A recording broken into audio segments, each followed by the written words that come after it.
आइए जानते हैं टीएमटी टेस्ट यानी कि ट्रेडमिल टेस्ट क्या है। कोविड-19 के बाद हार्ट अटैक और कार्डियक अरेस्ट के मामले तेजी से बढ़े हैं।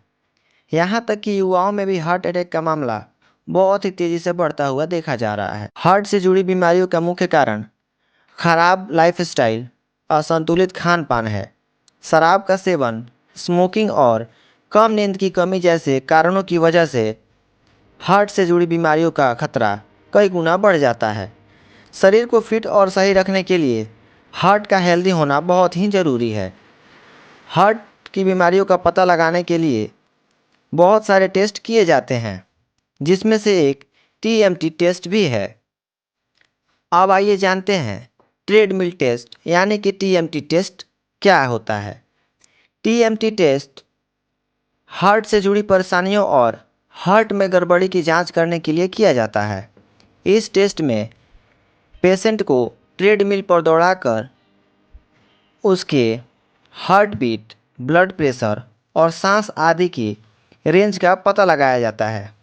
डॉक्टर के अकॉर्डिंग दिल की फिटनेस को चेक करने के लिए टीएमटी टेस्ट किया जाता है, जिसमें पेशेंट को ट्रेडमिल पर दौड़ाकर उसके हार्ट पर पड़ने वाले प्रेशर का पता लगाया जाता है। अब आइए जानते हैं ट्रेडमिल टेस्ट के बेनिफिट कौन कौन से हैं। ट्रेडमिल टेस्ट एक तरह का टेस्ट है जिसकी सहायता से हार्ट की blood pumping range, heart beat और उसकी वर्किंग एफिशिएंसी का पता लगाया जाता है। यह एक एडवांस टेस्ट होता है। इकोकार्डियोग्राम के बाद भी अगर डॉक्टर्स को रिपोर्ट पर डाउट होता है या फिर हार्ट की सही स्थिति का पता नहीं लगा पाते हैं, तब डॉक्टर टीएमटी टेस्ट ही रिकमेंड करते हैं। डॉक्टर टीएमटी टेस्ट के द्वारा हार्ट कितना सही ब्लड पंप कर रहा है, हार्ट का ब्लड सप्लाई ठीक है या नहीं, हार्ट मसल की समस्याओं का पता लगाने के लिए टीएमटी टेस्ट रिकमेंड करते हैं। टीएमटी टेस्ट से जुड़े कौन कौन से ऐसे सावधानियां हैं जिनको ध्यान रखना चाहिए। टीएमटी टेस्ट ज़्यादातर खाली पेट या हल्का नाश्ता करने के बाद ही किया जाता है। अगर आपने भोजन किया है तो उसके 2 या 3 घंटे बाद ही टीएमटी टेस्ट किया जाता है। इस दौरान कुछ लोगों को चक्कर, बेहोशी और सांस फूलने की समस्या हो सकती है।